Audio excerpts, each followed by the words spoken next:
Amados, boa noite, a paz do Senhor Jesus.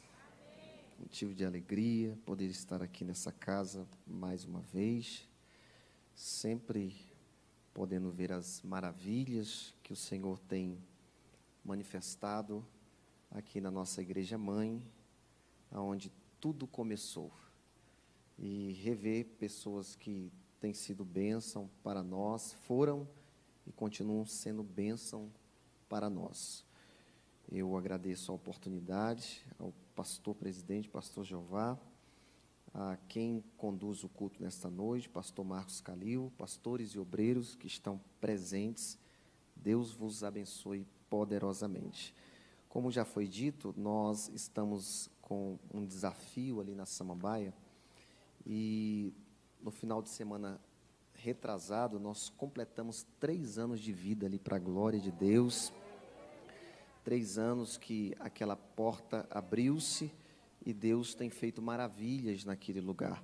Alguns irmãos estiveram conosco aqui, eu não vou nominar, porque tem muitos aqui que estavam conosco lá, e Deus abençoe todos, né? E eu vim aqui retribuir a visita que vocês nos fizeram naquele final de semana, né? E saíram bem alimentados lá, né? Comeram bastante, né, Fátima? Bênção de Deus. Deus nunca despede um filho seu de mão vazia, nem de barriga vazia. Amém, igreja?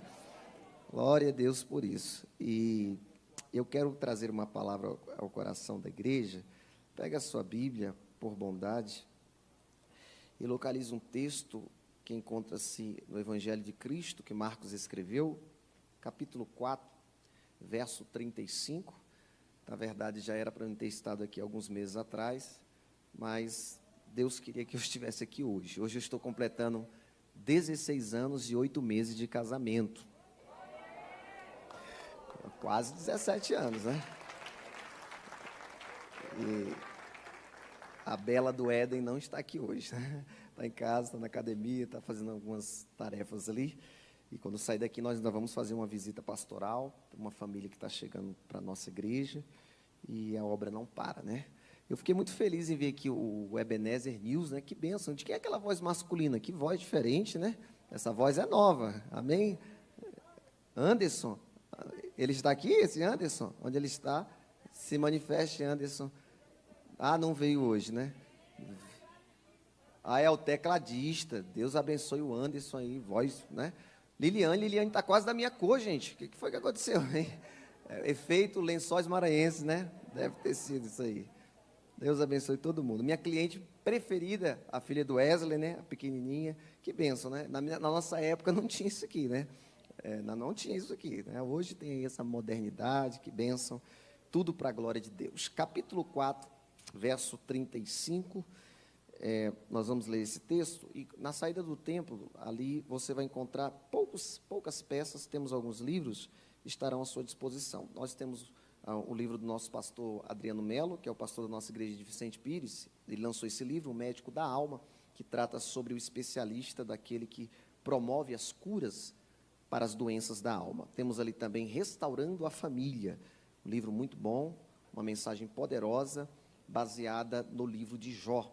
Temos ali também, do Hernani Dias Lopes, Casamento, Divórcio e Novo Casamento. É um tema um pouco polêmico, né? Mas com uma abordagem muito inteligente, bíblica, e certamente vai edificar a sua fé. Lá na saída do templo, você vai encontrar algumas peças desse material à sua disposição. Um abraço da nossa igreja a todos os irmãos. Aos que nos assistem, que Deus fale contigo. Escrito está: e naquele dia, sendo já tarde, disse-lhes: passemos para outra banda.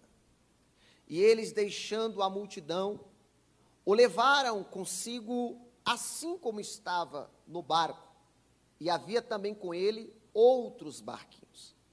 E levantou-se grande temporal de vento, e subiam as ondas por cima do barco, de maneira que já se enchia. E ele estava na polpa, dormindo sobre uma almofada. E despertaram-no, dizendo-lhe: mestre, não se te dá que pereçamos? E ele, despertando, repreendeu o vento e disse ao mar: cala-te, aquieta-te.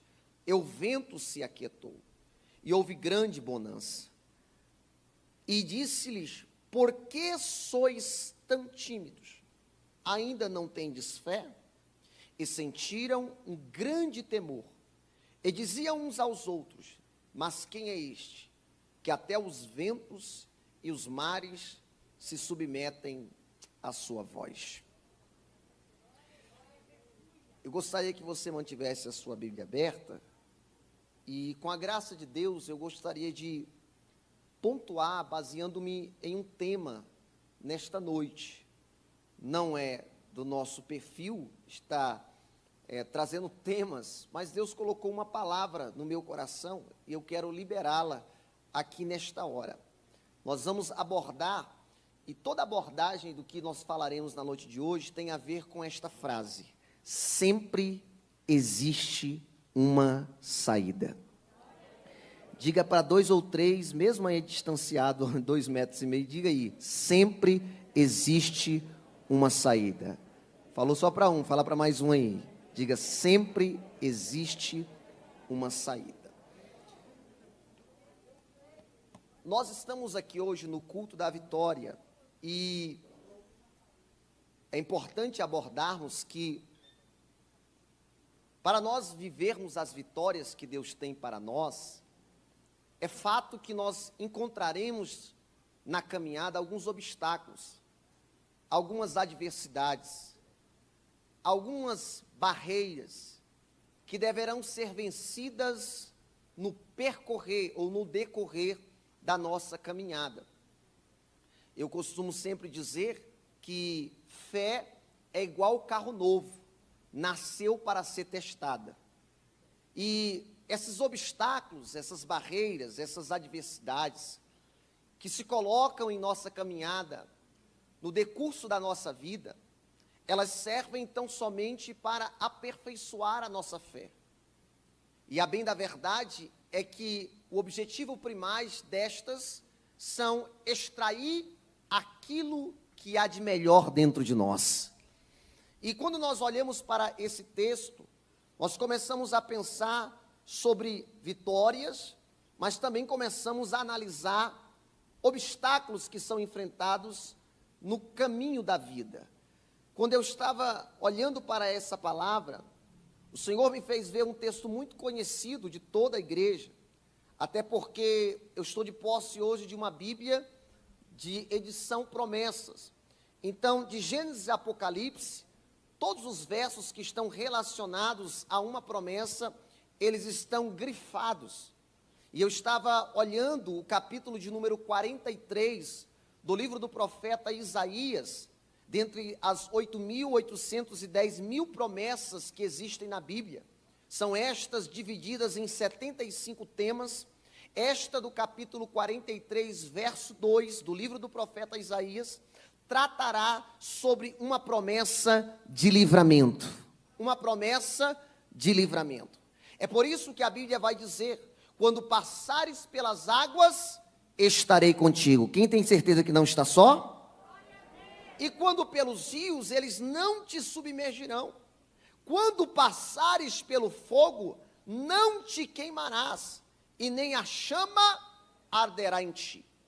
Analise que a Bíblia, ela traz promessas de que Deus estará presente, não somente nos dias bons, mas também nos dias de adversidade.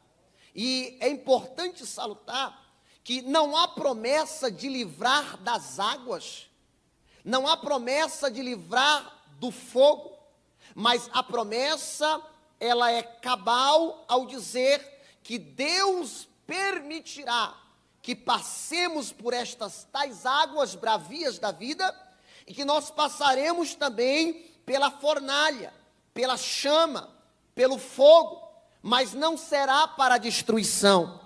Passaremos, viveremos essas etapas, mas sairemos do outro lado mais forte. Quem recebe essa palavra? Então, acredite que, embora você esteja vivendo alguns desafios aí, nenhum destes serão para te matar, serão para te fazer uma pessoa melhor ainda na presença de Deus. Eu sei que quando nós falamos sobre contas vencidas, problemas relacionais, dificuldades no casamento, tudo isso é princípio de afogamento. Veja que a Bíblia está falando que nós passaremos pelas águas. A Bíblia não diz que você não vai beber um pouco de água. A Bíblia não diz que não vai esquentar um pouco a mais. A Bíblia não diz que você não vai sair do outro lado com um pouquinho de cheiro de fumaça na tua roupa. Não há nenhum tipo de promessa nesta natureza. Mas a promessa é, você vai chegar do outro lado. E é neste cerne que eu gostaria que nós pontuássemos esta passagem que fizemos menção. Analise que a Bíblia vai dizer no verso 35 do capítulo 4 de Marcos: e naquele dia, sendo já tarde, disse-lhes, quem é que está falando? É Jesus, passemos para outra margem. Jesus transitava nesta região da Galileia por demais. Você sabe que este é um ambiente muito conhecido, não somente dele, mas também dos discípulos. E agora, ele uma vez mais está desejoso em chegar do outro lado. Ele está dirigindo-se para a região dos gentios. Ele está trafegando dentro deste ambiente fluvial para a região dos gentios. E a Bíblia vai dizer que ele traz uma palavra que não é uma sugestão, não é uma proposta, porque o termo está no imperativo, passemos para o outro lado. Então está mais para uma ordem do que para uma proposta ou uma sugestão. E eu quero trazer aqui a primeira questão relacionada a esse texto na noite de hoje. A Bíblia vai dizer, era tarde, mas ele disse passemos. Era tarde, mas ele disse passemos. Quando Jesus está falando sobre passar para o outro lado, eu entendo que Jesus está estabelecendo um tempo de treinamento. Jesus está estabelecendo um tempo de amadurecimento.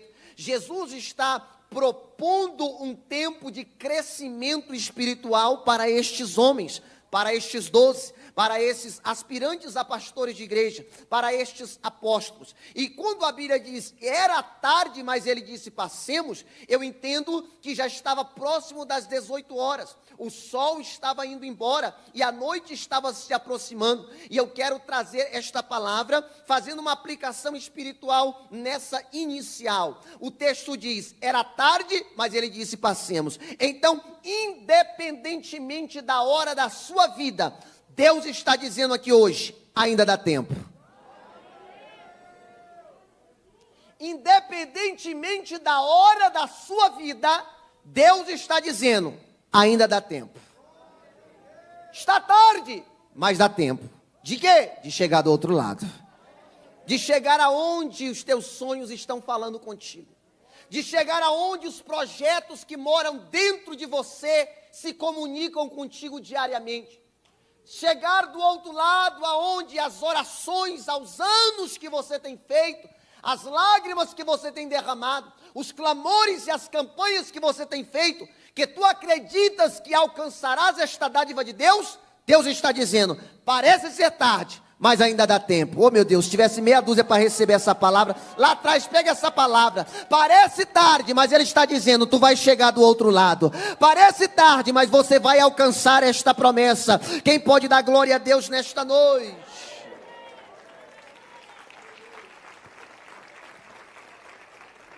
Observe que, ao longo dos séculos, o barco tem sido apresentado como uma figura simbólica da igreja. A igreja não são paredes, a igreja não é telão de LED, a igreja não é ar-condicionado, a igreja são pessoas, a igreja sou eu, a igreja é você, a igreja é esse casal que está bem aí, a igreja é a tua família, a tua casa, é você que está respirando, dando glória a Deus. Isso é igreja, ok? Isso aqui é o ambiente onde nós nos reunimos, mas você é a igreja. Então, quando você verá aqui no texto, logo adiante, algumas adversidades que este barco enfrentará, na verdade a aplicação é adversidades que nós, como barcos, estaremos enfrentando também. Quando Jesus está dizendo, passemos para o outro lado, ele está literalmente dizendo, é momento de nós crescermos.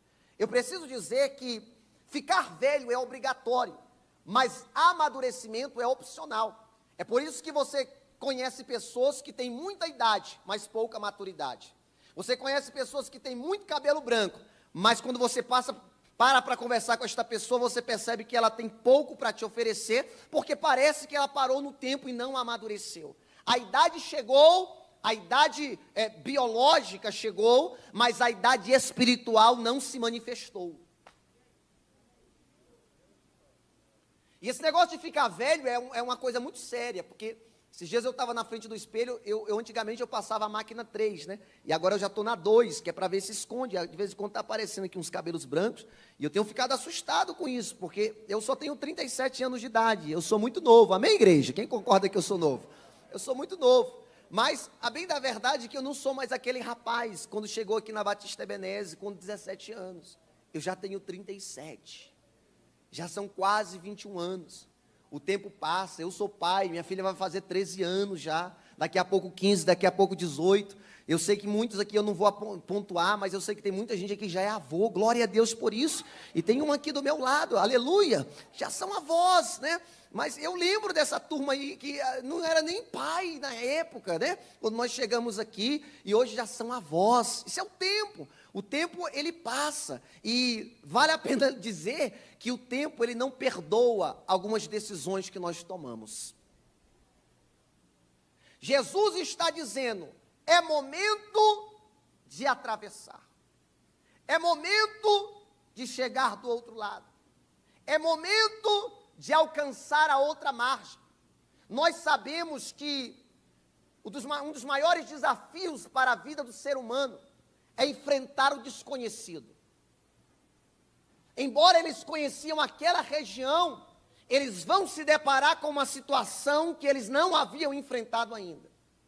Você pode conhecer um ambiente, mas pode, no ambiente que você conhece, se manifestar uma situação que você nunca viveu. Uma situação inédita, uma situação inaugural, podemos dizer assim. Mesmo você estando num ambiente conhecido, algo novo se manifestar. E é o que vai acontecer aqui. O texto vai dizer, sendo já tarde, ele disse, passemos para o outro lado. Você sabe que a Bíblia, quando fala sobre a questão do barco também, já para andarmos um pouco mais, ela fala sobre, e Paulo vai utilizar uma figura de linguagem muito conhecida naquela época, quando ele vai falar aos coríntios.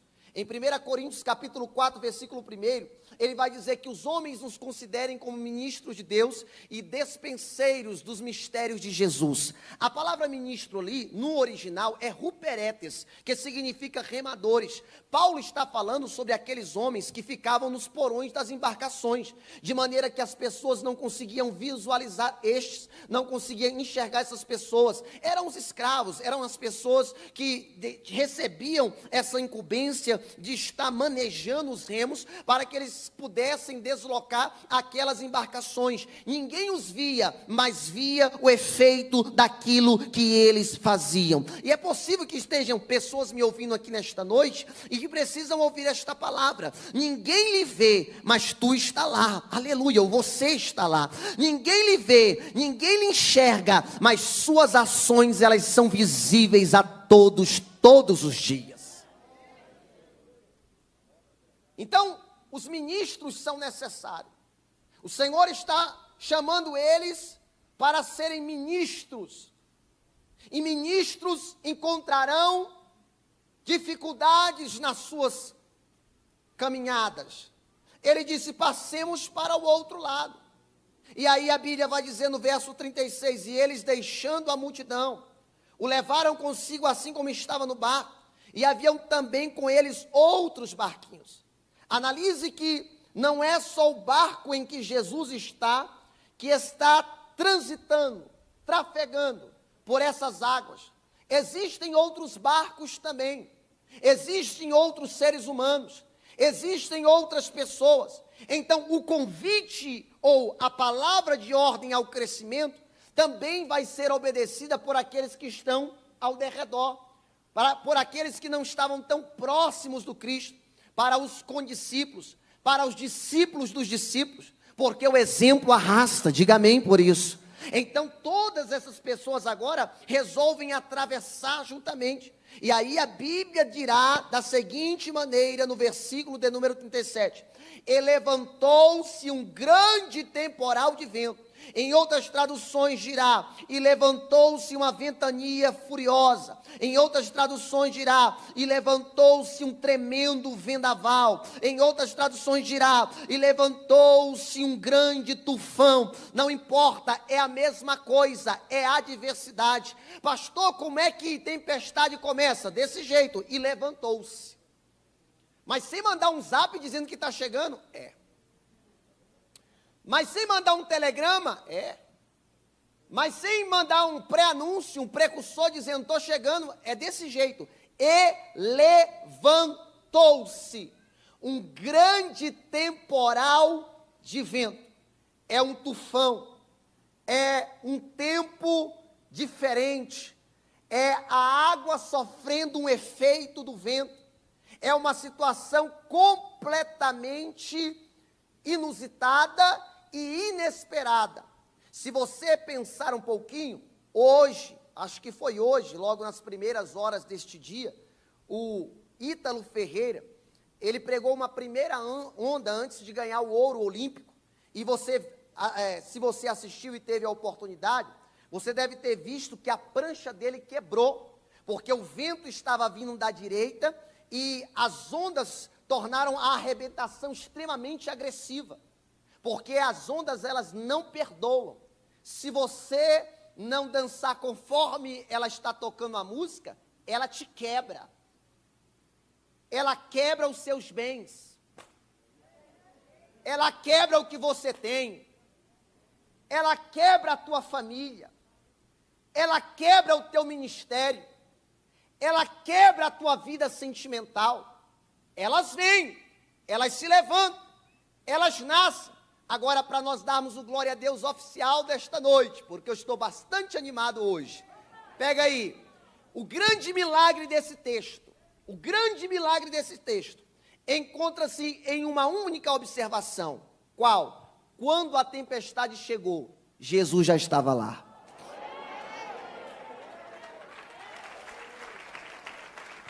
Pastor, então Jesus não vai chegar? Não, ele já estava. Então pega essa palavra no nome de Jesus. Pare de temer ao extremo.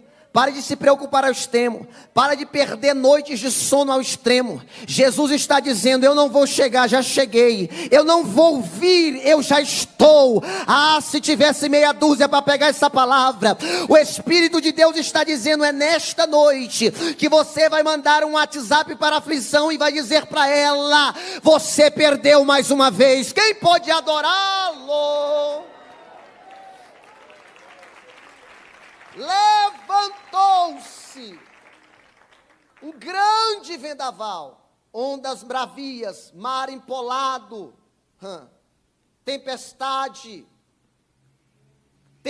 tempo climático adverso. Levantou-se e a Bíblia vai dizer que subiam as ondas por cima do barco. Você sabe que os barcos da Galileia, e até nos dias atuais, eles têm as laterais baixas. Então, entrar água dentro do barco era uma coisa normal. E dentro de uma condição climática como esta aqui, seria mais normal ainda. Mas o que me chama a atenção é que quando a Bíblia diz que as ondas elas vinham e entravam por cima do barco, existem duas coisas a serem observadas. A primeira coisa é que este barco está ficando cheio. O barco está ficando cheio de água. Isso significa que o projeto está ameaçado. Quando o barco está cheio de água, o casamento está ameaçado. Quando o barco está cheio de água, a profissão está ameaçada. Quando o barco está cheio de água, os relacionamentos podem estar ameaçados. E nós precisamos observar também que essas ondas, elas poderiam ir para qualquer lugar, mas elas procuram efetivamente sempre o centro da embarcação. Por quê, pastor? Porque ela está com desejo de desestabilizar este barco. Talvez você esteja vivendo debaixo de um clima como esse. Tem água entrando de todos os lados. Você luta tentando tirar a água, mas quanto mais você tira, mais a água entra. E você se pergunta, Deus, até quando? e você diz: Deus, como é que essa situação vai terminar? Você vai observar que, embora a Bíblia não vá dizer quando desencadeou-se, por interpretação nós compreendemos que eles estavam no meio da travessia. E quando o profeta Abacuque, no capítulo de número 3, ele vai falar acerca de uma oração poderosa e emergencial, ele vai dizer: Senhor, aviva a tua obra no meio dos anos, e no decurso dos tais, faça conhecida. Nós não precisamos de avivamento na saída, porque na saída nós estamos com todo o gás. Eu tenho corrido um pouquinho com a minha esposa, de vez em quando, ali na Samambaia, e eu fico vendo ela, Maressa, e coloca o tênis, aquela coisa toda, e faz aquecimento, e eu disse: rapaz, o negócio aí vai ser sério hoje. E aí a gente começa a correr, e aí sai aquela coisa disparada, e eu vou aqui só na minha, no trote, e daqui a pouco eu estou vendo gente com língua do lado de fora, e, pelo amor de Deus, uma garrafa de água, alguma coisa, porque na saída ninguém precisa de avivamento, meu irmão. Na saída todo mundo está com gás total, maravilha. O problema não é na saída, o problema também não é na chegada, o problema está no meio. Eu tenho 37 anos e eu me considero estar no meio da minha vida. Pastor, explica isso aqui. Eu vou explicar e você vai se identificar com o que eu vou dizer. Eu já tenho um determinado tempo de casamento. Tenho uma filha, eu tenho um patrimônio espiritual, material e familiar construído. Mas eu ainda tenho projetos e sonhos que ainda não se concretizaram. Eu me sinto estar no meio da minha vida. A questão de quando uma pessoa chega no meio, é que deve ser observado que no meio da vida é um lugar extremamente perigoso para se duvidar. Como assim? A pessoa chegou no meio, já tem uma determinada idade, e ainda está pensando de mudar de profissão. A pessoa está numa determinada idade, mas ainda está lutando por um concurso público. A pessoa está numa determinada idade e ainda tem pretensões de casar. Não é errado, é um sonho, e eu creio que Deus pode te abençoar. Mas eu preciso dizer para você que quando nós estamos no meio da vida, nós já vivemos grande parte dela. Então a gente nós não somos mais aqueles menininhos, ou aquelas menininhas com todo o gás, com todo o vigor, com toda a saúde, com todos os cabelos pretos. Não somos mais. Tem coisas que eu não consigo mais fazer hoje, por causa, a minha idade não permite. Eu tenho um amigo advogado, vamos dizer assim, esse pastor está se achando tão velho assim, mais ou menos. Escuta isso aqui. Eu tenho um amigo advogado que ele falou esses dias, falou: Ezequiel, eu fui levar um colega meu que passou no último concurso da PRF, lá para fazer o TAF na academia. Quando eu cheguei lá, eu fiquei assustado. Eu disse: o que foi? Um monte de menininho, Ezequiel, 18, 19, eu acho que não passava ali dos 25 anos, cabelo black power, as canelas dessa finurinha, é gente que fica dentro de um quarto estudando 7, 8 horas para passar no concurso público, que pai sustenta. Então, quando você já está no meio da vida, é com esse tipo de gente que você vai concorrer. Eu acho que você está entendendo o que eu estou te falando, né? Tem gente que exige tanto, eu queria que meu marido fosse assim, mas você está no meio da vida. Então você vai ter que se adequar à tampa desta panela, querida. Não adianta criar uma exigência extrema, porque olha para você, com todo respeito. Você está no meio da vida. Você tem que procurar alguém, se de fato está se procurando, que seja pelo menos no mesmo padrão que você. Padrão de idade, padrão de mentalidade. Tenha uma vida já definida profissionalmente, financeiramente, espiritualmente, enfim, é o meio da vida. A grande questão é que nós queimamos etapas na saída. E quando a gente chega no meio da vida, a gente quer que muita coisa aconteça, mas fica mais difícil para acontecer.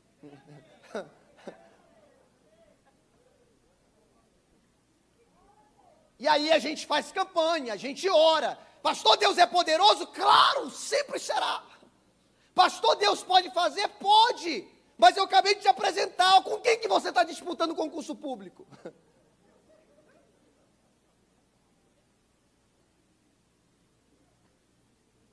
Então, a bem da verdade é que quem chega no meio da vida e quer conquistar algumas coisas que deveriam ser conquistadas lá na largada, tem que fazer algo mais.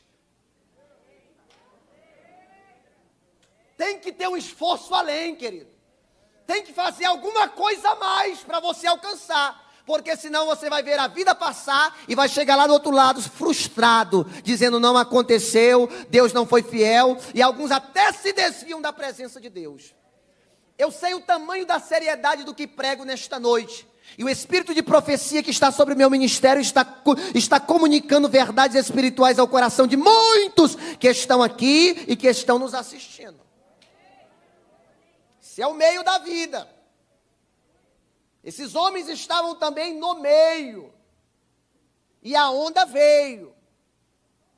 E aí, no meio da vida, a gente já não tem tanto braço para nadar. No meio da vida, o fôlego vai embora mais rápido. Hoje eu vim na secretaria aqui, e eu subi as escadas, e eu cheguei já lá, segurando assim minha mão. Eu, meu Deus, tem misericórdia. Sei, coisa esquisita, né? E eu corro, né, irmãos? Sei lá, não sei. Eu estou falando de mim, né? Aí tem que perguntar para os demais que trabalham lá, tá bom? É a escada da promessa, né? Diz o pastor José Alves. Mas tá bom, eles chegaram no meio. A tempestade estava lá, Jesus também estava. Agora veja, olhe para isso. Versículo 38. E ele estava na polpa dormindo.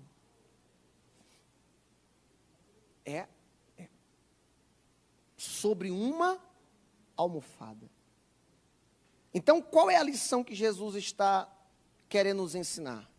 Aconteça o que acontecer, não deixe nada tirar a sua paz. Aconteça o que acontecer, não seja movido pelas coisas que acontecem ao teu redor. Aconteça o que acontecer, mantenha-se na promessa e na palavra que você recebeu lá na largada. Não foi ele que falou? Olha o tempo, passemos, está no plural. Ele disse, vocês vão, mas eu vou também. E barco que Jesus está dentro não afunda.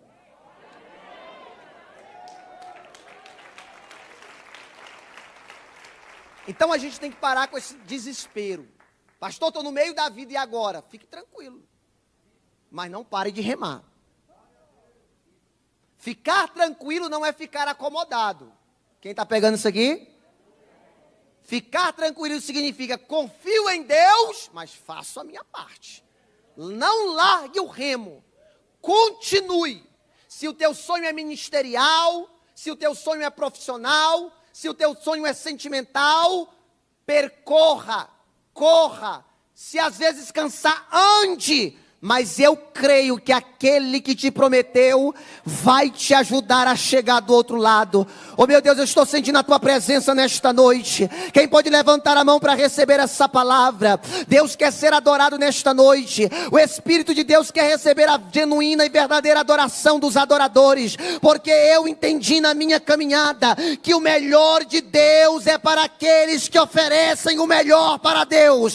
Então esse culto está muito fraco. Vamos lá, levanta a tua mão, abre a tua boca. O melhor de Deus é para aqueles que dão o melhor para Deus. Então glorifique o seu nome e diga, Deus, esse negócio é comigo, essa palavra é para mim, é comigo que o Senhor está falando.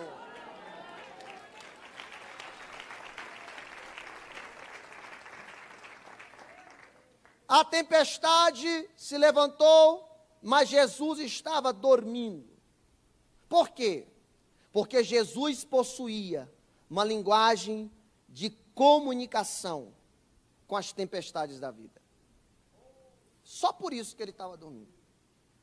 Porque ele possuía uma linguagem de comunicação com as tempestades da vida. E a grande habilidade que ele quer fazer com que esses discípulos desenvolvam é isto. Eles têm que aprender a linguagem de controlar ou de se comunicar com as tempestades da vida. Jesus estava repousando, e aí o texto dirá, para nós começarmos a encerrar, o texto vai dizer assim, e despertaram-no. Mas pastor, Acordaram ele? Sim. Pastor, por que Jesus estava dormindo? Fala para mim aí.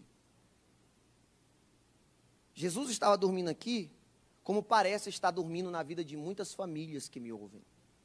Você me pergunta, por que Jesus dorme? E eu te respondo, porque ninguém fala com ele.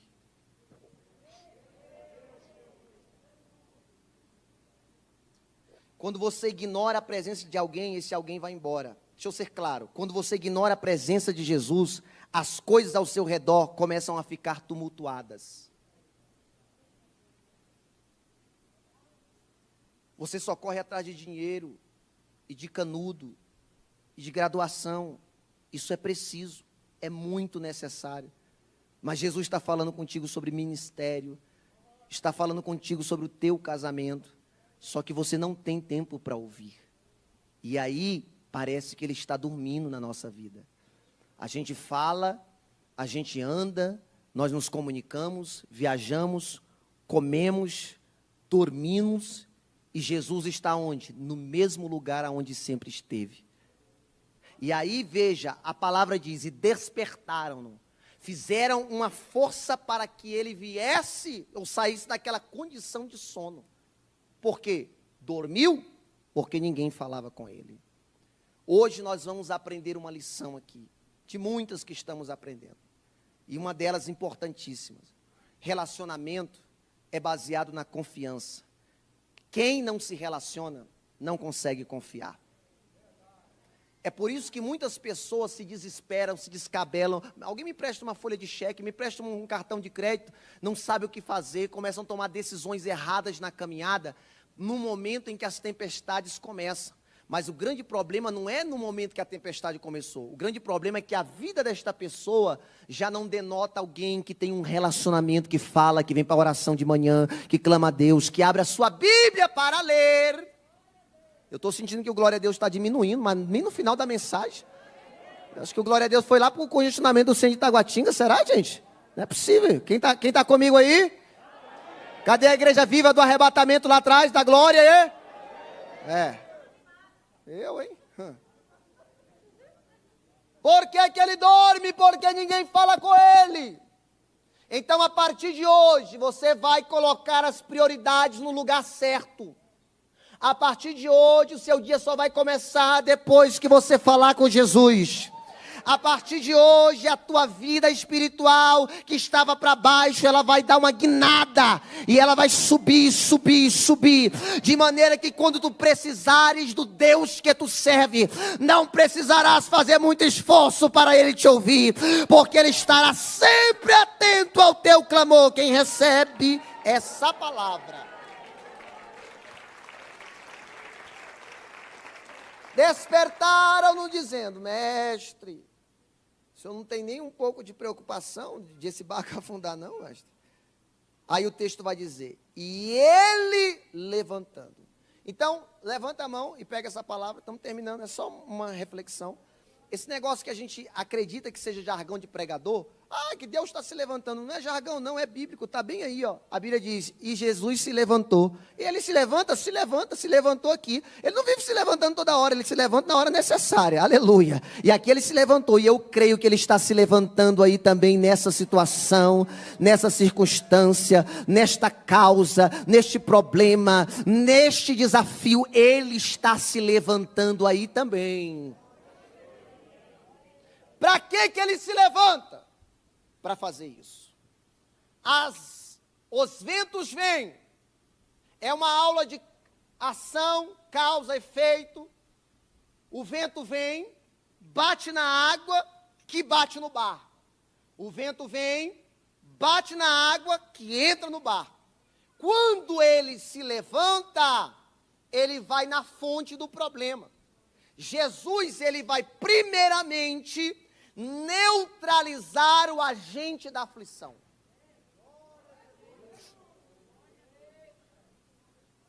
O agente da aflição é o vento. Então ele vai neutralizar o agente da aflição. Porque a partir do momento em que ele neutraliza o agente da aflição, ele está acalmando a maior tempestade que existe. Qual? Aquela que está dentro de nós.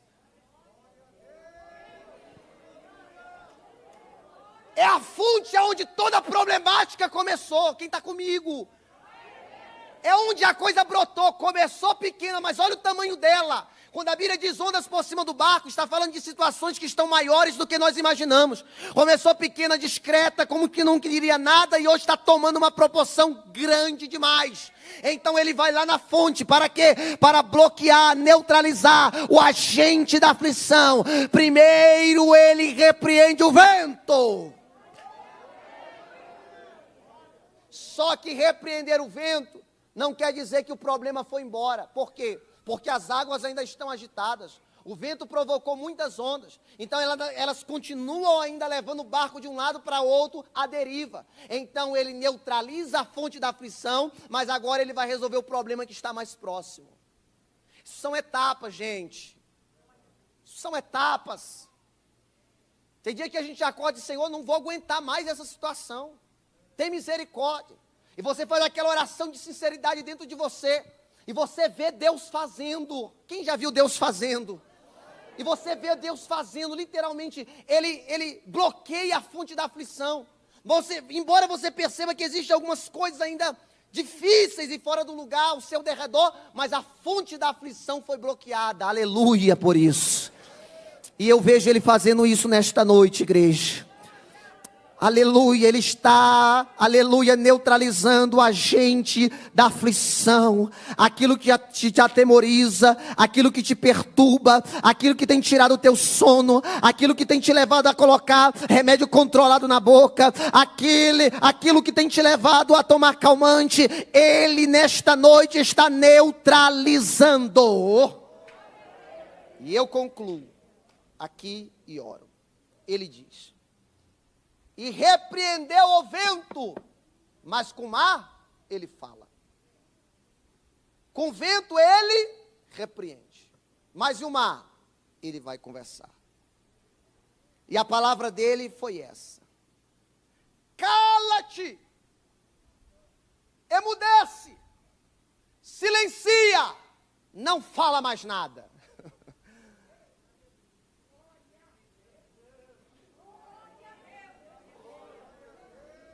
Tem dia que é tanto barulho, né, irmão? Barulho no zap, barulho na conta bancária, para todo lado tem barulho, né? E você fica procurando um lugar para você, um ambiente de refúgio. Mas é tanto barulho, mas Deus trabalha assim. Neutraliza a fonte da aflição e depois Ele silencia as vozes que perturbam a nossa alma. Que vozes eram essas? O vento batia na água, a água batia no barco. Traduzindo, o que a água estava dizendo? Eu vou afundar você. Você não vai chegar do outro lado. Não acredite que porque você está no meio, já cheguei no meio. Não, eu vou afundar você. A grande questão é que aquele que controla os tempos e as estações, seja de quem está na largada ou no meio, estava lá. Se coloque de pé em nome do Senhor.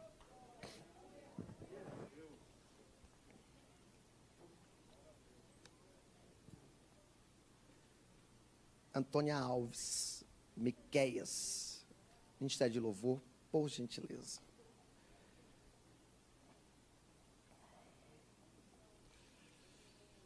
Nós vamos orar nessa noite.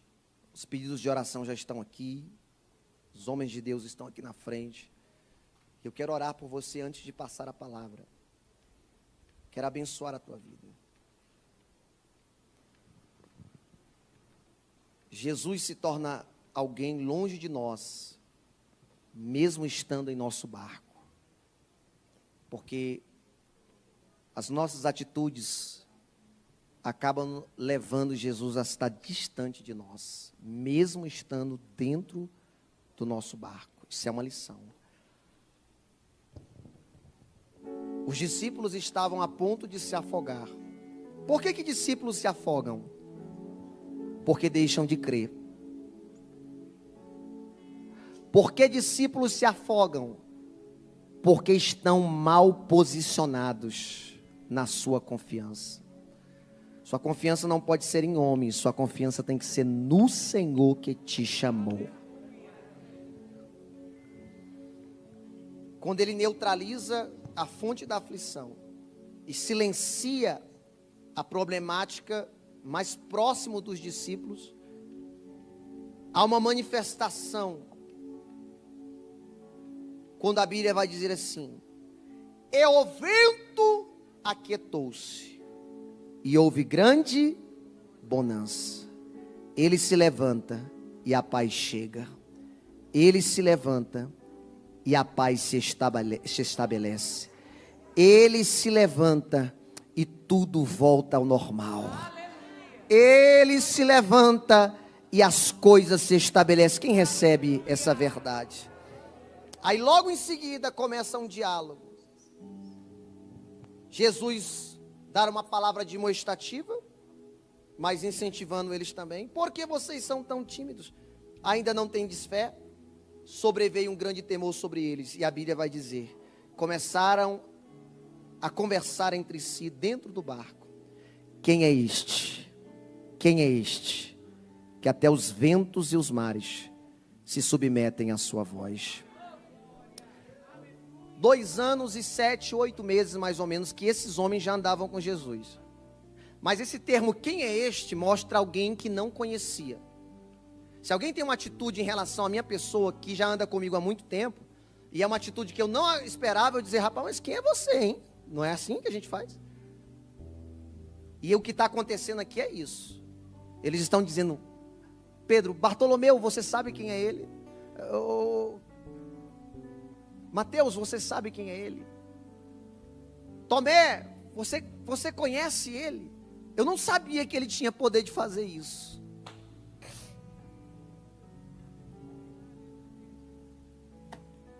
A gente só sabe o que Deus pode fazer quando a gente coloca a nossa fé em ação. Eu fui visitar uma família, na verdade uma irmã da igreja, algum tempo atrás agora. E eu cheguei na casa dela e eu estranhei. Eu não fico observando essas coisas, mas foi estranho aquilo. Eu cheguei lá e não tinha porta na sala, porta na cozinha, porta no banheiro. Eu falei: rapaz, esse povo deve ser muito íntimo, não tem nem porta no banheiro aqui. Não sei. E aí ela sentou e abriu o coração e disse: pastor, o senhor está vendo que não tem portas na casa? Pois é, meu marido pegou e vendeu todas elas por drogas. O senhor percebeu que lá na garagem o carro está sem rodas? Pois é, o meu marido pegou as rodas do carro e vendeu por drogas. E eu não sei mais o que fazer, eu não sei onde ele está. Eu estou pintando a casa aqui, eu estou orando a Deus para Deus mudar a nossa sorte. E eu disse para ela: se você acreditar, Deus pode fazer. E eu vou liberar uma palavra. Isso era uma quinta-feira. Eu disse: domingo você vai estar lá na igreja com o seu marido. E nós oramos, ela creu. E no domingo eu estava pregando lá na igreja. E no meio da mensagem, ela apareceu na porta da igreja com um rapaz moreno, de mãos dadas. Eu imaginei, deve ser marido. Sentou, ouviu a palavra, depois veio à frente. O rapaz chorou igual um bebê. Reconciliou com Cristo, era obreiro da casa de Deus. Nós encaminhamos para o centro de recuperação e Deus está fazendo uma obra tremenda. Por quê? Porque onde o diabo habitava, o Senhor vai fazer morada.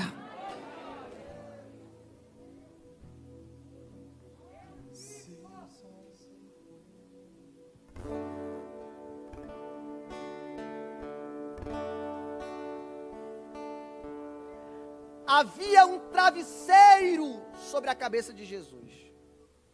Normal, pastor? Não é. A logística da navegação daquela época dizia o seguinte: dentro da cabine, aonde fica o capitão, todas as embarcações deveriam portar uma almofada, destinada tão somente àquele que iria conduzir o barco. Nós não vemos a imagem do capitão aqui no barco, mas vemos a imagem da sua almofada. Não está com ele. Por quê? Olha, se não der glória a Deus aí, tá mal, hein? Embora a Bíblia não diga, eu creio que quando Jesus colocou o pé dentro desse barco, quando ele colocou o pé dentro da tua vida, você é o barco. O capitão, ao ver Jesus, e disse: esse travesseiro não vai ser usado por mim hoje. Não, esse travesseiro aqui não pode ser usado por mim hoje. Eu preciso passar esse travesseiro para quem é de direito. Porque se ele não estiver no controle desse barco, esse barco não vai chegar a lugar nenhum. Ou ele está na frente, ou não vai dar certo. Ou ele é o primeiro, ou não vai funcionar. Ou ele vai direcionando, ou as coisas não vão fluir. Quem está entendendo essa palavra? O Ministério de Louvor vai preparar uma canção, mas eu oro por você agora. O Espírito de Deus está aqui nesse lugar. E Ele quer controlar mais a tua vida. Você está controlando muito a sua vida por si só. Deus está dizendo: me entrega o travesseiro, que as tuas noites de sono serão melhores do que tem sido. Deus está dizendo: entrega para mim as tuas ansiedades, entrega para mim as tuas indagações, entrega para mim os teus problemas, porque eu vou te mostrar como é que se dorme uma noite bem dormida. Se você que ouviu esta palavra hoje entende que a sua vida está um pouco desgovernada, porque em dado momento da sua caminhada você decidiu não andar mais com Jesus, não falar mais com Jesus, mas hoje, ouvindo esta palavra e tendo o entendimento de que o tumulto se estabeleceu porque você não falou com Jesus, mas você quer voltar para perto dele, eu quero orar pela tua vida. Tem alguém nessa noite que quer se reconciliar? Levante a sua mão que eu quero orar por você. Você não pode sair daqui sem tomar essa poderosa decisão. Você pode continuar andando, trabalhando, estudando, e as coisas não vão acontecer se Jesus não estiver dentro desse barco. Agora, se ele tiver, a tempestade pode até nascer, mas você vai chegar do outro lado, porque ele vai te ajudar. Temos alguém que queira se reconciliar, voltar para Cristo hoje? Levante a sua mão bem alta, eu quero orar pela tua vida. Você que entrou aqui hoje está dizendo: pastor, eu preciso, é comigo, essa palavra foi para mim, pastor. Minha vida sentimental está um caos, minha vida financeira nem se fala. Pastor, eu preciso que Jesus me ouça. E eu sei que Ele não deixou de me ouvir porque Ele, de alguma maneira, estava me punindo, mas porque eu parei de falar com Ele. Se você quer isso para a sua vida, sai do teu lugar e vem no altar rapidinho, que eu quero orar e passar a palavra ao pastor, em nome de Jesus. Quero orar pela tua vida. Tem uma senhora lá atrás, tem um senhor aqui. Vem rapidinho aqui na frente que eu quero orar por você. Eu não sou político, mas eu vou lhe fazer uma promessa. A partir de hoje, sem dúvida alguma, pela palavra, sua vida nunca mais vai ser a mesma. Tem mais pessoas, pode vir. Nós vamos orar por você, Ministério de Louvor. Se o sol se pôr e a noite chegar,